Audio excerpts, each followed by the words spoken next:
Okay. So the first film that we saw was by Danielle Hatch, and then we also saw Jenny's work as well. Thank you again for being so generous and sharing your beautiful work with everyone present here today. We wanted to showcase your work first because there's definitely excuse me. There's definitely, sorry, she's right beside me.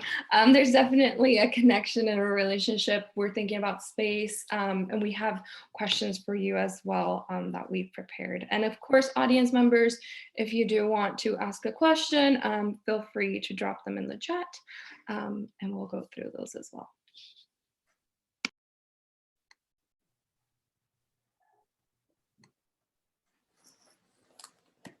I just wanted to start by saying I believe that both works have a really profound presence to them. They create like such a strong emotion in me, both of them, whether it's the idea of like general connection in Danielle's piece, the mantra, I am, you are, we are, that is really beautiful. Definitely feel connected. I've seen it, the screenings 3 times yesterday, again today, and each time I still have like kind of like goosebumps, like a real physical reaction to the work. And then I really feel pretty heartbroken by Jenny's piece, I have to say. So like the fact that like I've visited these pieces now repeatedly over the past few days, and it still really kind of catches me off guard is like really incredible. So thank you for such powerful works. I'm so thrilled that we were able to share that with everyone today. And I guess I could jump in with a couple of questions if you're comfortable. First off, Danielle, I was just hoping you could speak to the relationship between the work and the fall equinox. And then I know you also talked about there being both a physical and a psychological journey of to your female ancestors through the work. And so those are 2 things I was really curious to hear more about. Sure. Can you hear, I think my husband is mowing the lawn. Can you hear that? Is it like loud? I can go in another room now. Okay, good. It's really loud here, sorry. So the first question was about the timing of the performance, which was on the fall equinox. And the original performance date was on the spring equinox. And the idea was to like connect this act by like an individual person or a group of people to like a celestial time frame. So this idea of like connecting the micro and the macro, and just feeling that sense of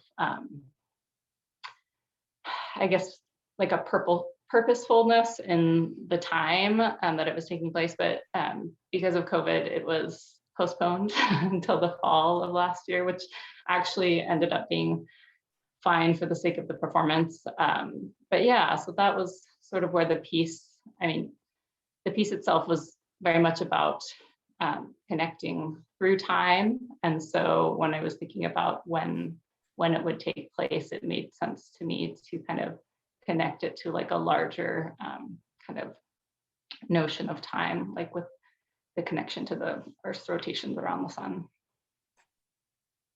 And then what the second question was about? It was about the physical and psychological ancestry to your like female heritage. And I was just curious about that. I know that you've not quite so much heritage, but like the ancestral female notion of the work as well. Sure. Yeah, that was really the origin of the piece for me. So it started out as me sort of thinking about borders, and I was living in Texas at the time and like working with a refugee organization there and thinking a lot about individuals crossing borders on foot. This was a couple of years ago when there was a lot of, well, and continues to be obviously like a relevant topic at this moment. And so I began to do some research just into different ancestry and discovered some like first person narratives of sort of female experiences of traveling back and forth across the land. And it began to feel, I think, as is so often the case in a lot of the history of women, it's a history that can be painful and a little fraught, depending on the, the amount of freedom or choices that women have had throughout history. And so that began to sort of feel like a weight to me. And so this performance was really like at its origin about sort of processing that heaviness and that weight, and feeling like I could connect back and connect forward in a way that was generative and meaningful without sort of carrying around that weight of history. And like the backpack specifically was kind of inspired by a James Baldwin quote where he talked about how we carry our history with us. And so that's when the idea sort of came into my mind of this individual carrying this like almost like an enormous snail shell of like the stories of their ancestors with them. And so yeah, that was kind of where it began. Yeah, that's great. And I think that there's also such a rich history of storytelling through quilts as well. And the tapestry is like this giant quilt that you unravel. I did notice there's like red hands on the back of it. Was that partially for like placement of where you hold the object? It was just so interesting to me seeing the pattern unfold on the back side of the quilt. Yeah, it was. So originally I had like in my dreams, when all I do is make art all day long, the quilt would have been like maybe 3 times the size and really just like covered in, so the hands had like the blood vessels like embroidered into them, which you can't really see from the aerial view, but the idea was to sort of like layer the many hands on the piece. But after like a year and a half of sewing, I was like, okay, I've got enough hands to just place the exact amount for the number of participants that we had. So that's what it ended up being, as sort of a functional, but also like a choice to kind of reference that work of women's hands. That's incredible. Yeah. Also I don't know if the right word would be costuming, but the garments that everyone was wearing was really incredible as well. I think I was thinking aerially, the gold sort of like crowns that were reflective. Do you mind my asking, what material was that, and how did you come up with that idea for this piece? Yeah, so those were just like laser cut vinyl, and that actually ended up being an addition to the performance when I decided to shift it to the fall, or when I had to shift it to the fall. Originally, it was going to be quite cold. And so I had like almost like an earmuff situation headpiece originally designed, because it was going to be in March. And then when it became clear that this was going to be happening in like warmer months, I began to think about like, how can I create another point of connection with this like celestial moment, because the performance was at sunrise and sunset. So I loved the idea of like using a reflective material. So I was able to just, I worked with an artist in Las Vegas, Andrea Fromm, and she, like we did it all remotely over Zoom, which was amazing. She was able to purchase the big sheets of vinyl and just use the laser cutter to cut those and then ship them to Utah for the performance. And I only saw them the day before the performance, which was kind of amazing. So it was like a little bit serendipitous. I was grateful that they fit everyone's head and they made it there. So yeah. Perfect. Giselle, did you have any follow-up questions? I do have more, but I don't want to, bogart everyone's time. I also have questions for Jenny. I mean, I think that, a question that me and Shane have been talking about as well is, the timing of the performance and thinking about space. I think that, the first time when we saw that, we got very emotional because the landscape is so incredible. I mean, it looks out of this world. And then I have so many thoughts like going from the costuming, which I love to hear that, the blood vessels of the hands and how this all, also relates to travel and women and these journeys. So our question for you is, the timing and the space and, just that attention to detail, doing it the sunrise and the sunset. And, you know, how was it to coordinate people and moving them into this beautiful space? I'm curious about the logistics of that. Yeah, that was an interesting part of the performance to navigate, because they definitely wanted it to, like, the idea was that the performance itself be like a meaningful experience for me and the participants, like, and I really, like, I wanted it in a sort of deserted, remote location. I wanted this idea of like individuals in this vast space. And so I like quickly realized that I wouldn't be like telling people to come out there in their cars to watch this thing happen. So it was just going to be us out in the middle of nowhere, well, a good distance from like services and other things like that. So yeah, it was an interesting negotiation to try to do everything ahead of time to the point where we could just like focus on being present in the performance. You know, you're out in nature, so we used a drone. So we sort of went in thinking like, if the drone gets blown off into a mountain, we're just going to keep doing our thing and enjoy this experience. So just kind of going in with that attitude of like, you know, I'm going to try to be present in this moment. And like, we had a speaker that we were going to use to broadcast Anna's voice while we were doing the performance, so we could hear, and it ended up being so windy that we couldn't hear the speaker at all. So she ended up just like singing during the entire performance for us, which was lovely. So it was, yeah, it was a sort of a negotiation in terms of like experiencing the piece, but also like planning and logistics like happening concurrently. But I think like all things considered for 2020, and then it ended up going really well. And we were able to just kind of be present together and travel around in our 12-passenger van and do some meditation. It was really nice. So I think there's some participants here. If they felt otherwise, they can put it in the chat section. Maybe it was really rough for them. Did you go through a lot of practice prior to, because there's a lot of steps involved. I don't know if people were trying to, like you said, it was so windy, were people kind of like counting out loud, like where they need to be for the choreography of it? I've dealt with something like that, like maybe once before with a group of people, and the video, you can't tell, but we're literally like saying like 1, 2, 1, 2, like the whole time, just like counting our steps. Yeah, no, we had 2 days total that like we sort of asked people to give, because I know like everyone is busy. And so the first day we were able to drive out and visit each site and sort of plot out the location and run through it like several times.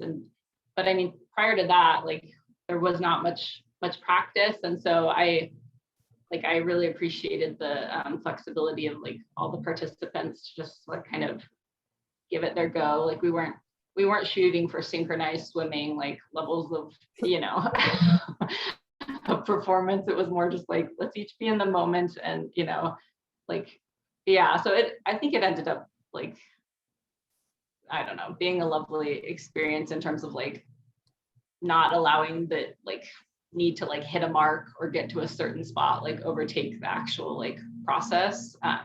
But we did get some nice big rocks from the garden store and lay those out, so that was helpful in terms of like navigating the ground during the process. So yeah, That's really smart.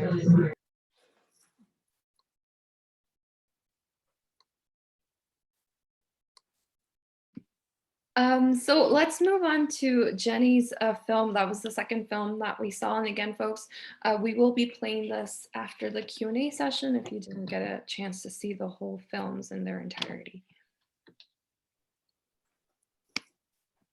Great.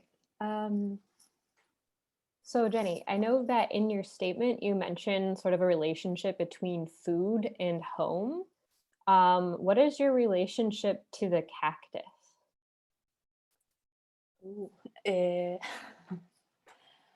um, So I have, I guess, a complex relationship with the cactus, because in the place I grew up in Israel, um, have a meaning for the Jewish people that,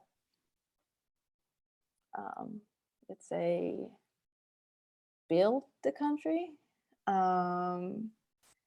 I guess it's because it was like, it's a new country, and when they started to immigrate there and creating a new culture, so they had to kind of create a myth and a connection to the place.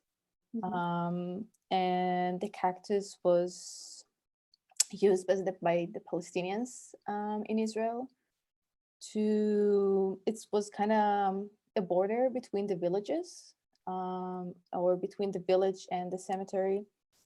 So it wasn't the landscape. So the Jewish people in Israel, in the beginning of the 20th century, they kind of created a myth and an ideal of the new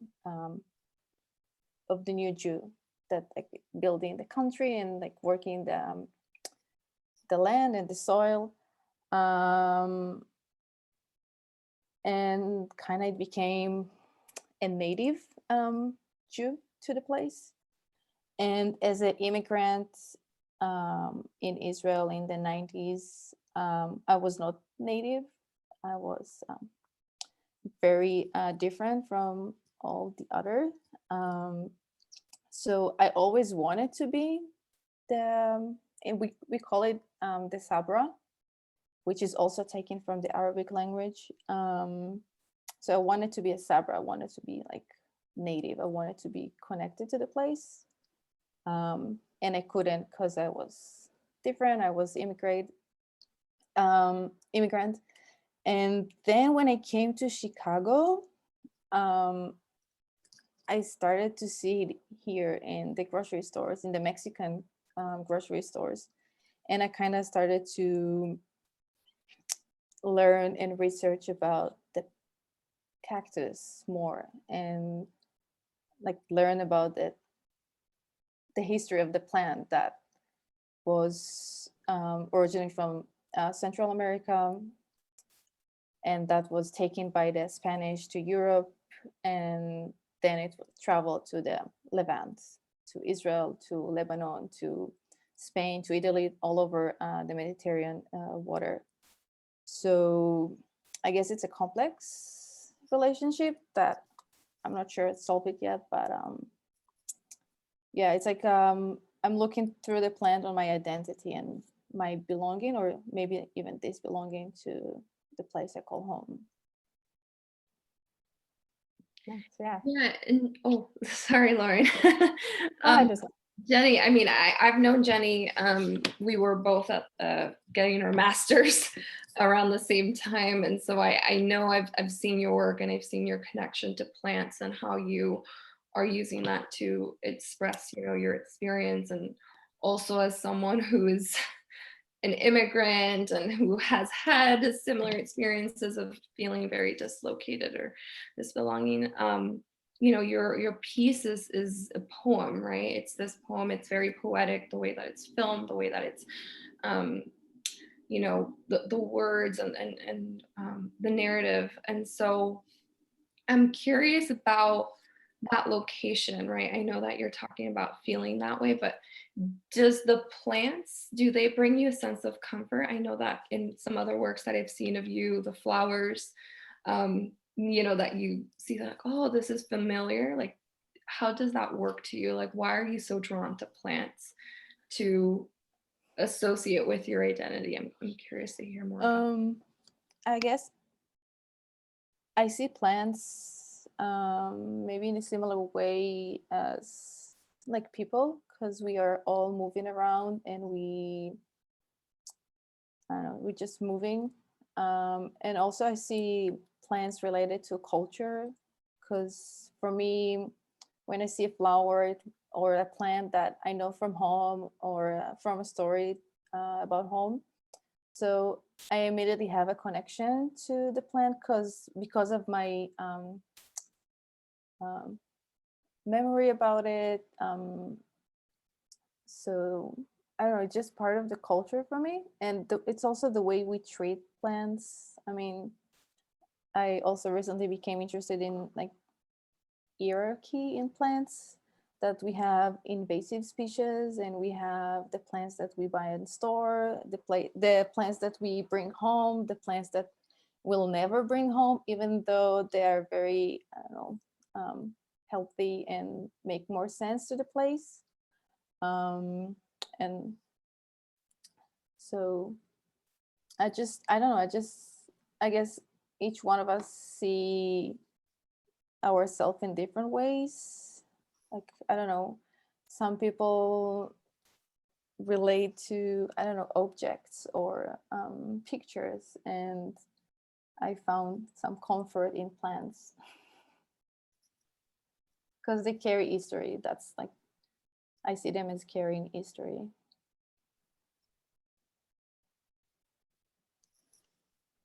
If I could also ask about some of the imagery that you used, cutting the fruit directly on the cloth so it bleeds like that was just like a very powerful image for me. Can you tell me about the framing of your video and how you chose maybe like the white cloth and to display the fruit that way? I can try. Sure. I used the white cloth before, not in a video, in images. I was just placing plants and flowers on top of it. And I don't know, it's just like kind of a routine we have at home. That's every time we have like an important dinner or holiday dinner. So my mom would put a white cloth on the table as something more, not a daily routine. So it was for me just to cover whatever I'm putting the fruit on, just to give it, I don't know, something more than just a daily routine. Mm-hmm. And, you know, Jenny, I also think that, you know, your piece, it's very performative. I mean, you're performing in it. There's also other folks that are in there as well. So, you know, there's a piece where you do cut the fruit and then you ingest it. You know, you take a bite of it and we see that reaction, and you're very vulnerable in that position. So if you could talk a little bit more about that performance. You know, it's a section where you cut the fruit and you're on the beach and you're eating it. So I'm curious about that as well, like what that, you know, what you were thinking about in that sense.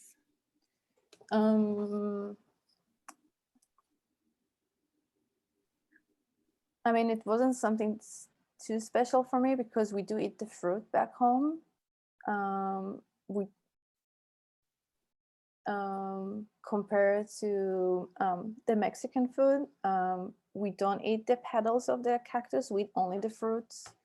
And if I'm not mistaken, in the Mexican culture, they eat mostly the petals and less the fruit. So it's just something we do home. Even though the fruit looks differently here and home, I was just really fascinated from the color of the fruit here, that because it was just like red and purple, and back home it's yellow. So I think also this is why I decided to cut it on the white cloth, because of the color that was very different. And I guess it gave me also like a different connotation to see the color here and compare it home. So also in the video, it's my brother that I asked him to participate in the video when he came to visit me in Chicago, because I was very curious about his relationship to the immigration and to being in Israeli, and the way he fitted into society differently than me. So I guess, yeah, I just wanted like to compare between me and him, and even though we grew up in the same home, react differently. So yeah, I don't know. Eating the food was just I don't know, a daily thing.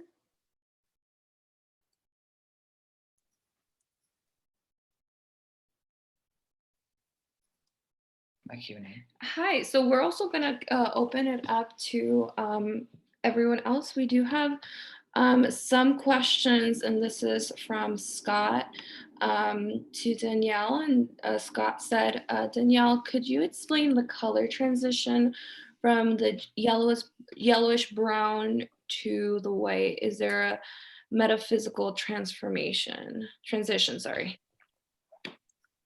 Yeah, no, the performance was that was purposeful. The sort of switch from the first performance to the second, in terms of thinking about this balancing of light and dark, with the performance happening at the equinox. So we sort of chose you know, like a brown loamy like soil for the first performance, and it was at near Nancy Holt's sun tunnels in the Western Utah desert. So that was like another point of connection to like the celestial bodies. And then we sort of began to think about a second site for the evening performance, and it's about a 45-minute drive from the salt flats. So we thought to begin with this darkness and end with this sort of light surface would kind of speak to that that balancing of light and dark, and also just this idea of like a circular narrative, so kind of beginning and ending in the same place.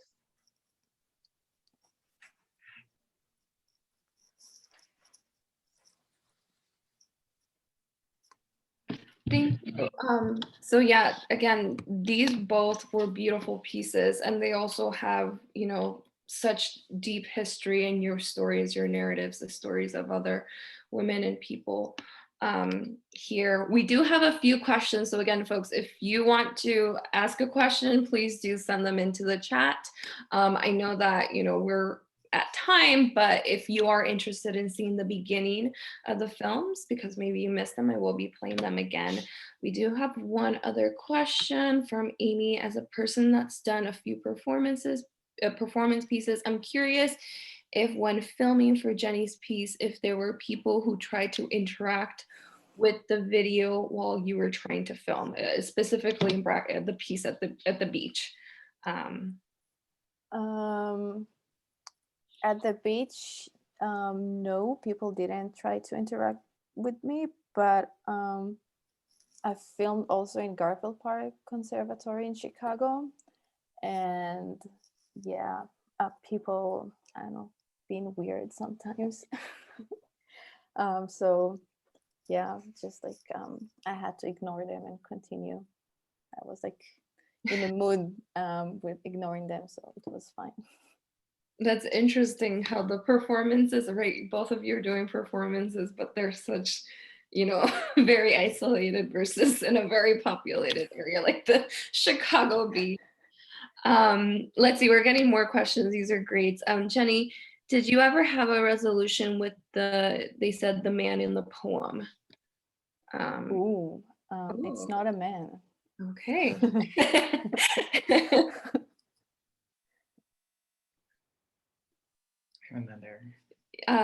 Yeah, and I know, so if you missed it, the person in the person that Jenny performed with is her brother. But I just want to say the poem is not for a man. Thank you. Let's see, another question. Danielle, can you tell us more about the making of the quilt and the symbolism of it? Sure. Yeah. So I did some research into Western United States history of quilting, and so I selected the basic pattern was the Lady of the Lake pattern, and I decided to use some repurposed like medical scrubs from Goodwill, like the women's medical scrub section. So that's where I sourced all the like reds and purple fabrics.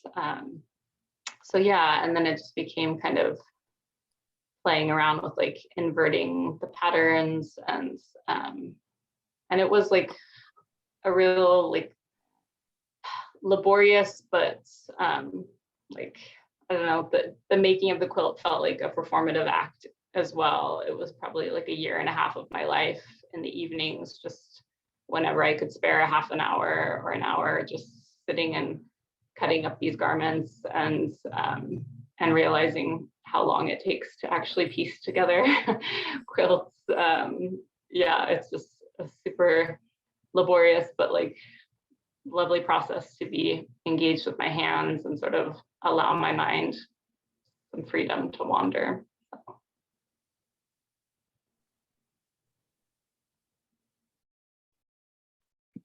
Okay, I mean, thank you so much for people who ask questions, and of course, thank you so much to the artists, everyone who's present today. We're really thankful that you tuned in with us. Right now, what we are gonna do, I am gonna share the films again. So if you wanna stay on and rewatch if you missed the beginning. Thank you again, Jenny. Thank you again, Danielle, and thank you, Lauren, Shane, and Amy, and Naomi, and everyone who I see here is present with us. I'm gonna go ahead and set that up. We're gonna stop the recording. And yeah, stay tuned if you missed it.